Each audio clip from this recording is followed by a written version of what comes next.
Welcome to season 2 of What Sales Can Learn From. In this season, we're taking a little bit of a different approach. And we're going to be talking with today's most successful sales leaders, not to find out what makes them so great, but where did they mess up that made them where they are today? What lessons have they learned from their mistakes? Because as Otto von Bismarck said, it is a fool who learns from his own mistakes. It's a wise man who learns from the mistakes of others. So subscribe to the channel, and if you've missed last season, check it out on the channel, What Sales Can Learn From Season 1. Here we go. I am so excited to be joined by Liz Ritzcovan today, who is the Chief Revenue Officer. Now, she has over 20 years of experience in content, data, digital, and software sales industries. And her specialty is building client and partner bases and leading high-impact strategic plans. Liz was the Chief Revenue Officer and Head of Marketing at Foursquare, that location platform solution. Now, prior to Foursquare, Liz served also as the Chief Revenue Officer at Bazaar Voice, the leading provider of product reviews and UGC solutions. She's leading the SaaS solutions globally around consumer hijacking prevention, something that is so important with everyone shopping online today. Now, Liz resides in Ridgefield, Connecticut with her husband, Nick, daughter Matilda, age 3, and 11-year-old chocolate Labrador, Winston. I love dogs. Now, Liz, thank you so much for joining us today from home, beautiful dining room that you have. I am really excited to have you. Oh, thank you so much for having me, Carole. I'm thrilled to be on today. Now, as I've shared with you, that the theme of this season's What Sales Can Learn From series goes along the lines of what I think it was Bismarck who said that it is a fool who learns from his own mistakes, and it's a wise man who learns from the mistakes of others. Or as I used to tell my youngest son, don't do what your brother just did. So in that theme, you're no stranger to leading companies through growth, through difficult times. Can you share with our audience one lesson that you've learned from a mistake you've made or a mistake someone else has made?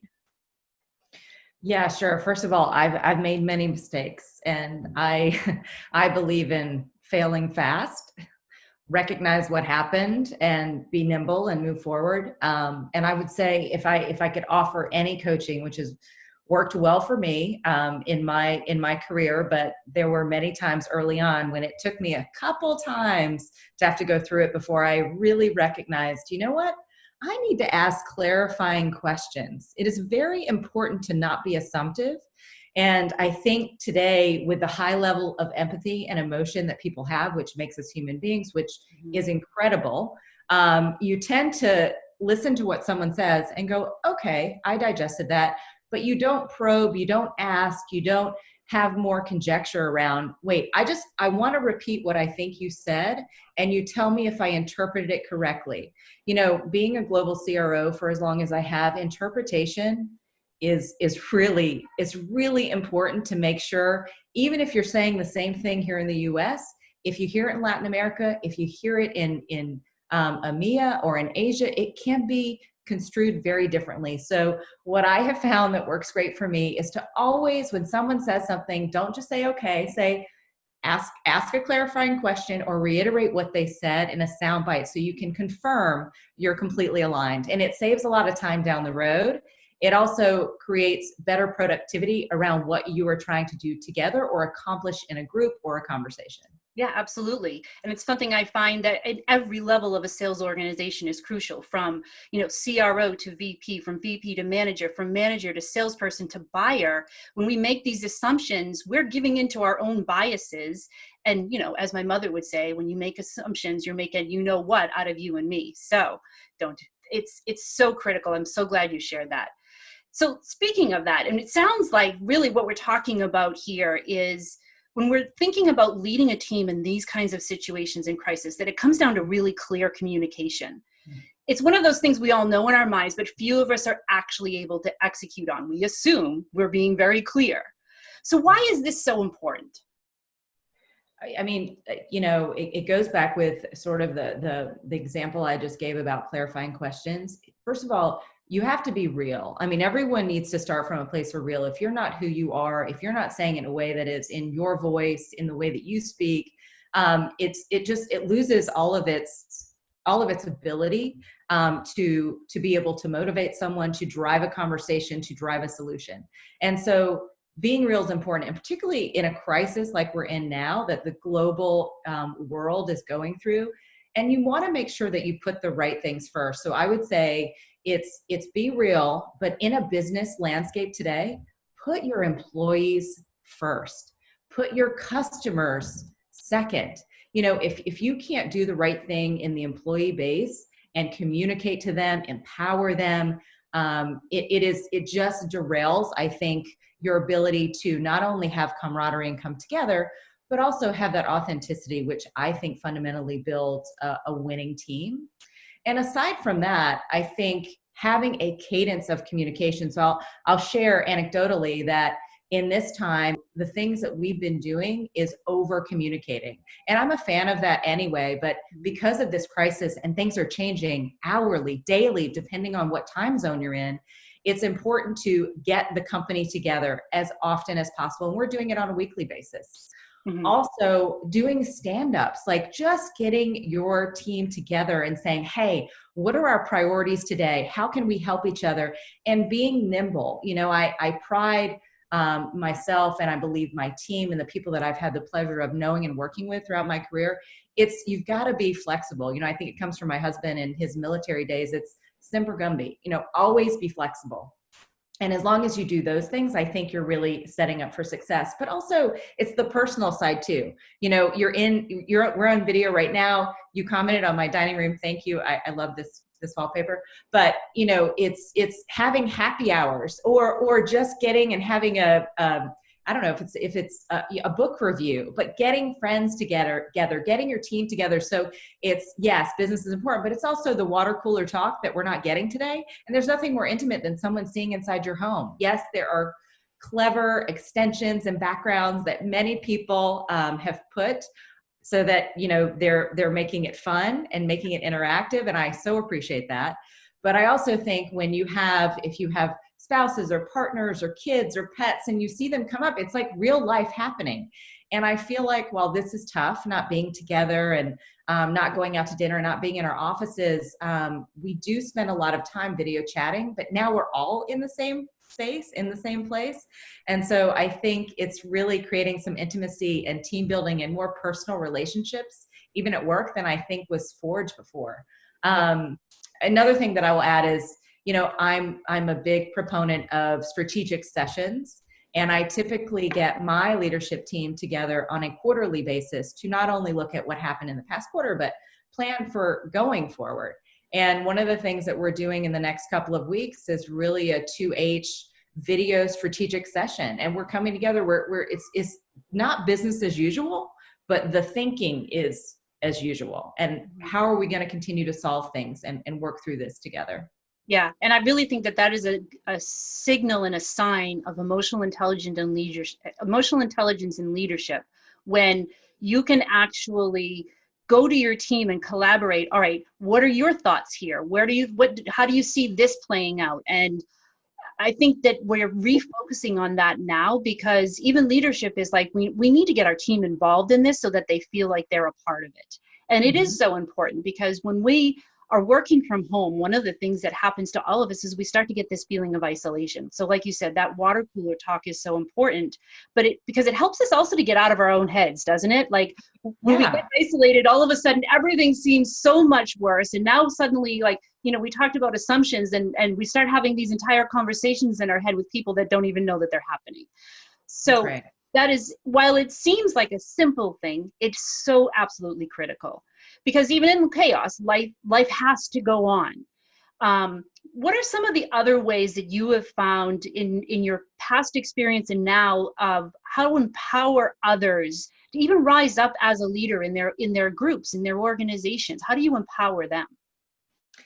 Yeah, I mean, you know, for us specifically, you know, we're in the e-com space, which right now, given everything going on, it's become more important. Even though it was important before, it's been the only venue to get things, potentially, if hopefully you're those that are practicing safe distancing and staying at home, which we all want to do so that we can get back to it as quickly as possible. Right. But yeah, it's what I've realized, and what my team and I realize, is that, life, as you said, life does go on. So for example, birthdays are happening. People are still having anniversaries. And by the way, these are global efforts. People are having anniversaries.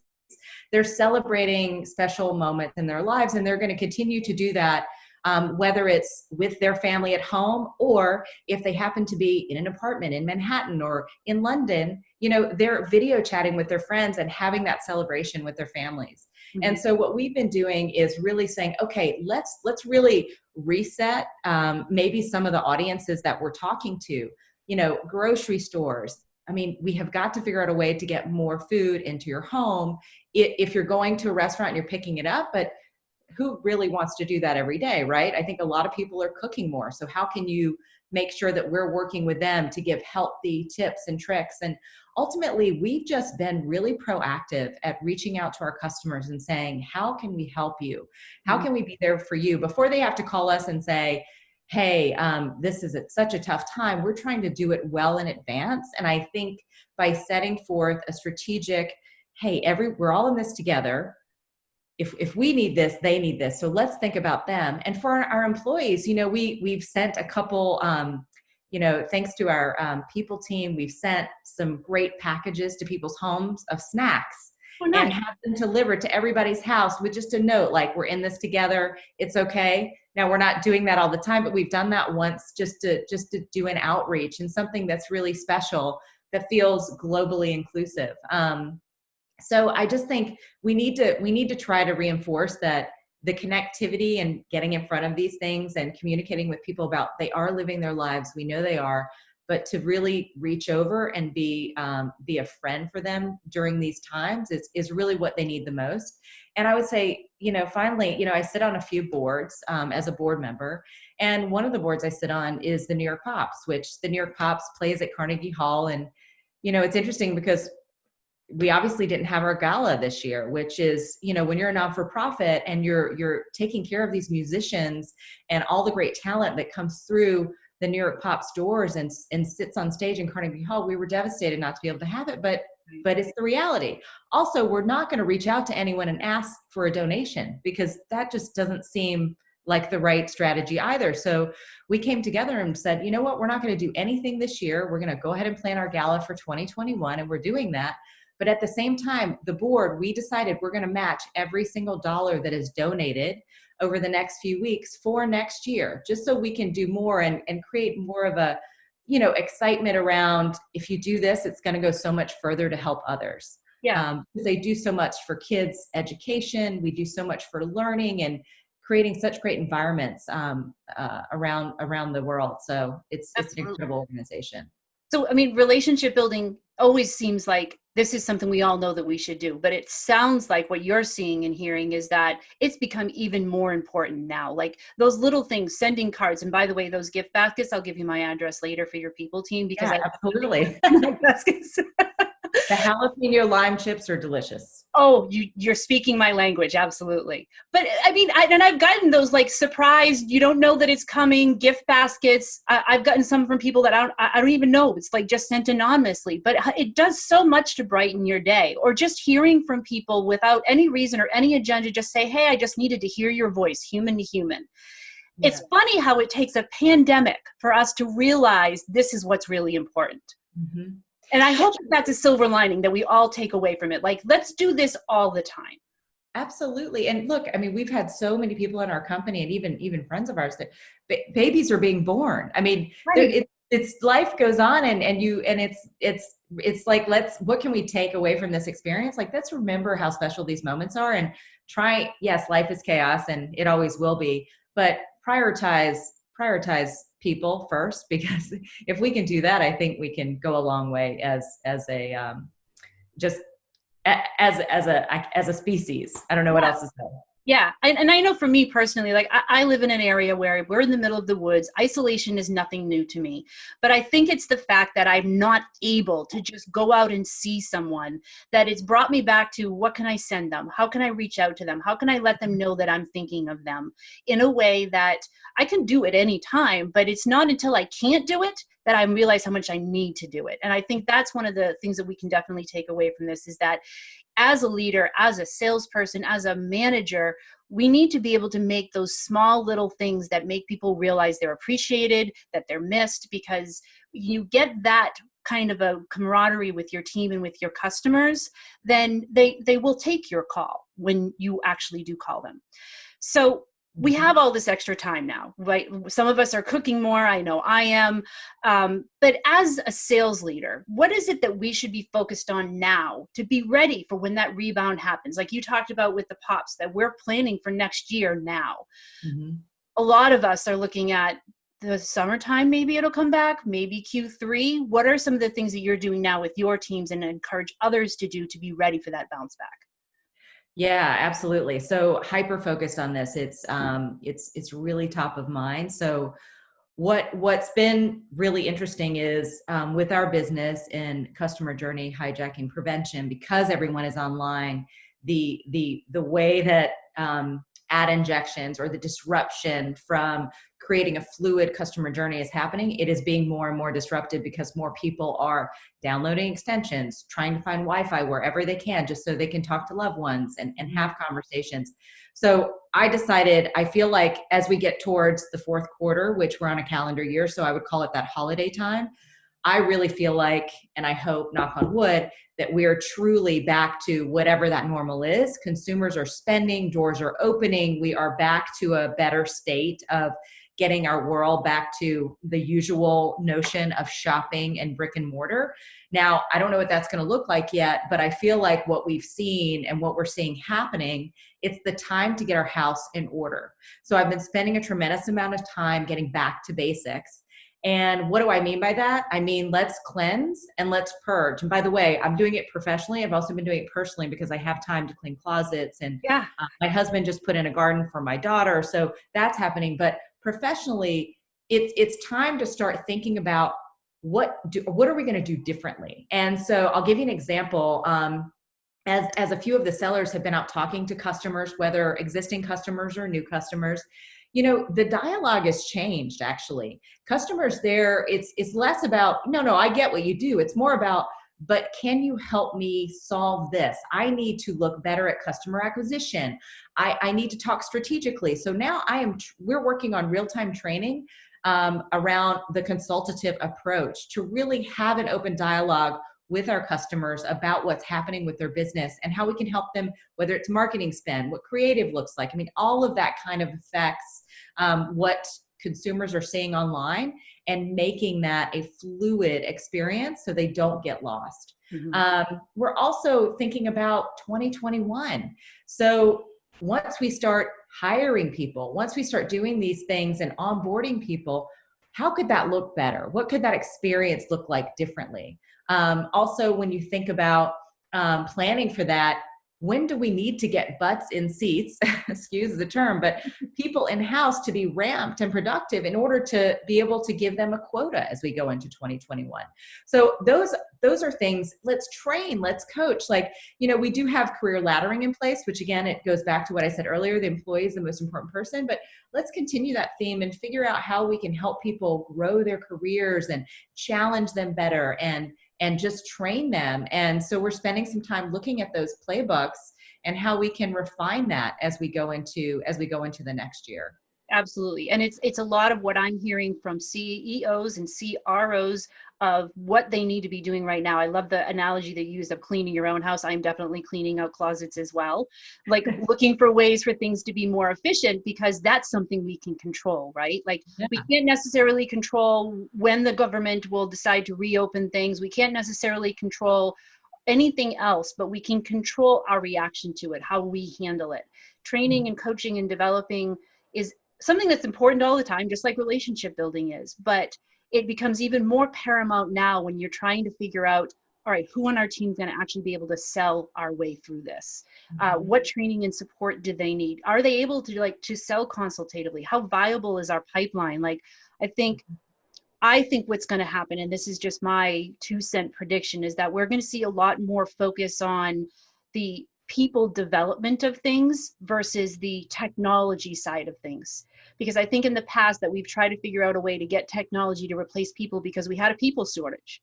That's not necessarily the case now. And I think now even more so that buyers want someone who can consult with them, can advise them, can guide them through to help them to make decisions, because they know that they need to do something. They just don't know what yet, and they don't know where to turn for help. So kudos to you for seeing that beforehand. I think a lot of leaders are starting to understand that it is our people that matter. They're the ones that are going to make the difference here. Yeah, and even, even the language you use, the way you can phrase a sentence or a conversation with another human being, really analyzing that and helping. And again, I don't want to talk track people. I want them to use their own language and their own voice. But if you can really help them think through how they would want to be talked to, it really does help sort of the inside looking out and outside looking in perspective. Yeah, absolutely. So we were starting at the top of this talking about, not making assumptions and asking clarification questions. And I'm a bit of a science nerd. And so I have found research from Harvard University actually showed that when we ask clarification questions, which is essentially asking people what they think and how they got there, we all like to talk about what we think. It actually lights up the part of our brains that's associated with pleasure. People like answering these kinds of questions. And so whenever I hear sellers say, well, I feel like I'm interrogating them, or I feel like I'm asking too many questions, obviously how you're asking them matters. It needs to be a conversation. You need to have empathy and be a human. But at the same time, don't shy away from asking questions because you're afraid a lot of them are afraid that they're not going to be seen as smart enough. Like, if I have to ask the question, then I don't know, and then they're not going to think that I'm credible. Not at all. You just want their opinion. And I think you find that when you're having that conversation and you are doing it, to your point, in the right way, using the right language, people really do open up. I mean, they want to share things with you. And as I always say to people, the worst thing someone is ever going to say is, no, I don't want to tell you that. And if they don't, ask it a different way, or figure out maybe, and if they don't be disrespectful ever, but there's just, people want to share information because they want you to be productive and getting them the right solution to continue to help. And that's what a partnership is. Yeah, absolutely. Take those baby steps, ask the small questions to earn the right to ask the bigger, tougher, deeper questions. You don't start off a conversation with, so what keeps you up at night? We all hate that question, by the way. Right. And I've been married and with my husband for a very long time, but I would imagine if you went on a date with another person, you would not ask them that. I mean, Get to know each other. It's okay, it's even back to the basics on that. Like, how are you? And right now, obviously, when we start conversations, we're spending a little bit of time talking about how is your family? How is everyone in your world? How are you doing? And that's okay. But I think it's important to get to know people. And that's that authenticity piece that I think is important to continue to have in the front of your mind. Yeah. So no Tinder dating style in sales, like just no. Not at all. Not at all. On that note, let's end there. Liz, thank you so much for spending the time with us today. I really love, we've had these conversations before, and just your perspective on things and the people first thing. It's why I wear this T-shirt, not about me. It's all about your people. Yes. And so it's fun. I made it for salespeople to remind them that it's not about them or their quote or their product or their solution. It has to be all about the buyer. But I am starting to see how it applies in management and in leadership, because I think, again, that's one of the silver linings that I'm starting to see from this pandemic, is that we're bringing it back to people first. And that I think is a good thing. Liz. That's amazing. Thank you for having me. This was terrific, Carole. Absolutely. Thank you so much. Stay tuned for our next episode by subscribing to the Sales Experts channel or the Unbound Growth blog and YouTube channel. Let's continue the conversation there or on the Sales Experts LinkedIn group. Check the attachments for links to both and to follow our guests on social media and their websites. Until next time.